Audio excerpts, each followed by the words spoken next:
அடக்கம்.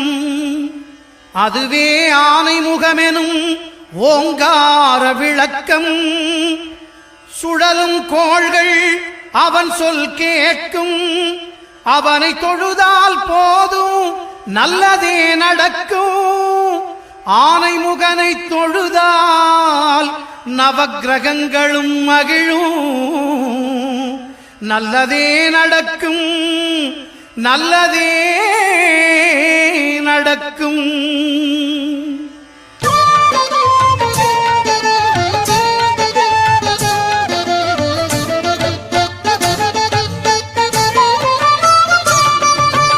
ஒன்பது கோளும் ஒன்றாய் காண